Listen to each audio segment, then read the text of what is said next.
guys, a little bit of a late start. Everybody's got to sleep in sometime.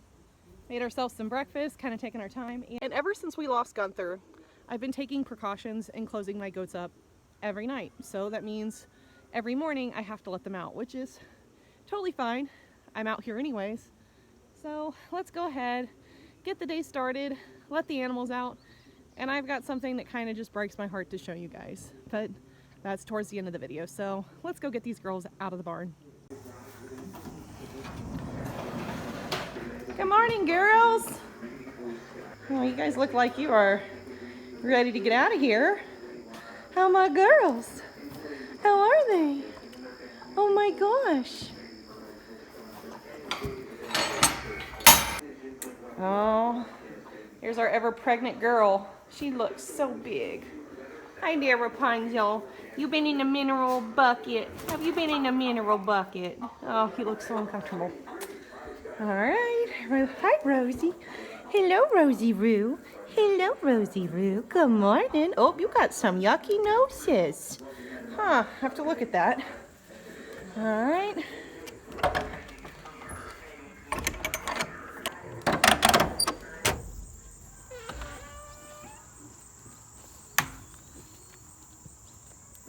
Watch your little footsies. Watch your tootsies. Hi, girls. Hello. Hi, Bonnie. How pink. Slide. Guys, oh, Mossy, Lord.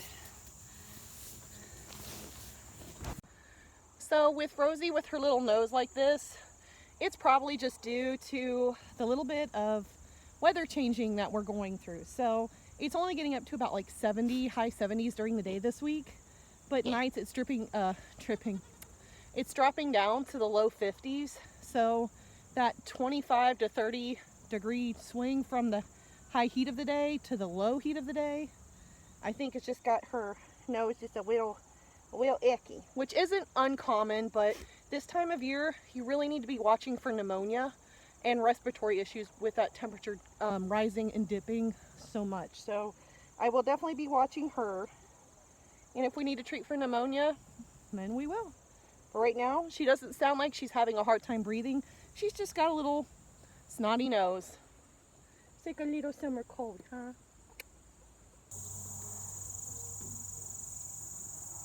And we got Mossy, who's got mineral tub face. You like that mineral tub, honey? Is it good? It's like having a milk mustache, but with minerals and molasses. Oh, you're so good. You're so pretty. You're so pretty.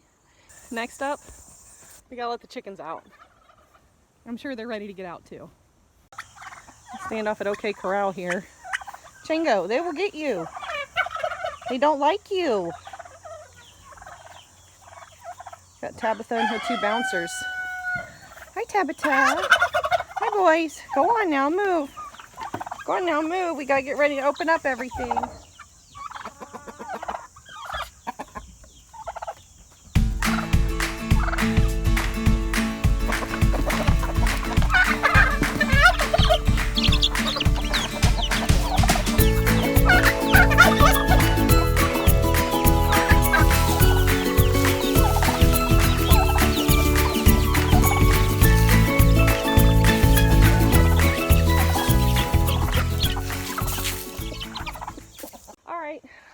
We're done with our chickens.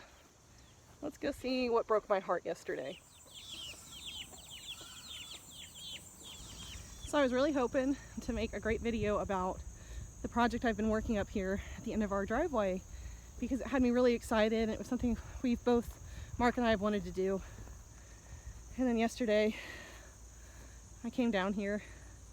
We were planting a pollinator garden, and it takes up a good swatch of this land up here, and we had actually just mowed it and left where we'd planted some indigenous pollinator friendly plants like New England aster, milkweed, bergamot, all kinds of things like that I know our bees and our local pollinators really like and appreciate. And I heard our neighbor, who is the farmer that takes care of this field on the other side of us, and I heard that he was out here with a lawnmower. And I thought to myself, he's been down there for a long time. And never thought twice, and got down here last night. We were leaving to go to dinner, and he mowed all of my plants that I just planted. So you guys can see, like right here, I've had all kinds of like daylilies and coneflower. There, you guys can look at all that. It's easy to see that I just planted this. And mind you, there was a perfect line all the way down there and over, and then all the way back down here where I hadn't mowed, because we were trying to let it grow up. He has this field behind me, and I know he likes to keep the field line clean. However, I'm trying to figure out if he was being malicious or not. We've never had a problem with this guy, so I'm thinking he just thought he was being a good neighbor and helping me out. And I'm not gonna lie, when I saw this yesterday, I did not use very Christ-like words. I was very angry and very upset for the rest of the night. What I'm gonna do now, I know who owns the field. I could easily go and ask him, but I'm not going to make him feel bad, because honestly, I don't feel like he was trying to be malicious, no matter how angry I am over it. Because guys, like literally, I bought the indigenous pollinator friendly plants. I just planted them this week, and I was going to do a video today showing you what I had done. And came down here yesterday, and yeah, like that right there, it's supposed to be milkweed. And the reason I like milkweed is monarchs will only lay their eggs, and their caterpillars will only feed on milkweed. But you guys can see, like, it's done a whole lot of damage. So what I'm going to do, rather than making a big deal out of it, calling, possibly starting an issue with a neighbor, I'm going to sink T-posts at the corners here. So there, then all the way. You can almost see, like where he went across. I'm trying not to get mad again, but you can literally see like the area, like from there, all the way up there, then over, then all the way back here. I know he probably wasn't trying to be like that.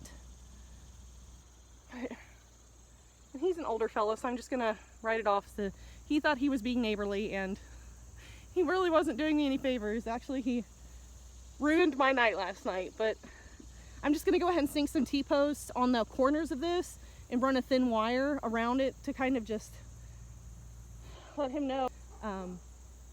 I tried to give him enough leeway so he could get through there, so I guess now I'm gonna go ahead and passive aggressively tell him no, don't do that. So let's get to it, guys. One more job for us.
That's done.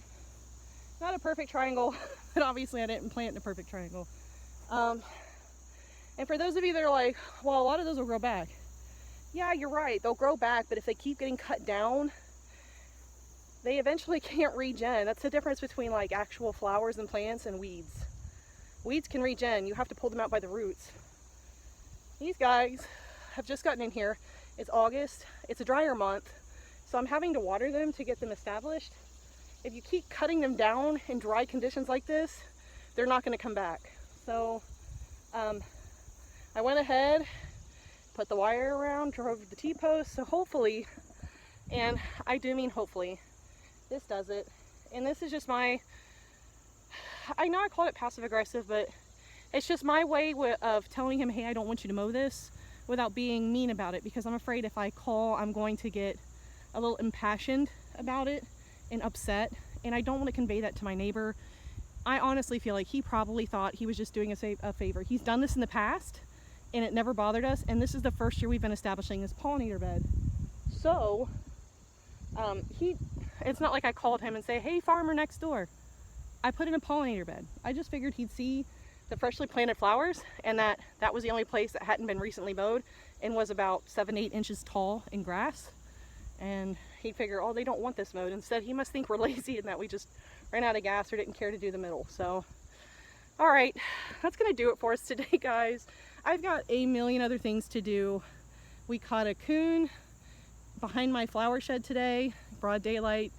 Dogs ran it off. We need to do some things with our coop. Mark's bush hogging. I have all kinds of maintenance. I need to prep Rapunzel because, guys, we're about a week away from more kids. So I really need to get my rear end in gear and get to this so that it doesn't catch up with me and make me even more procrastinator than I am. Fine. What are you doing?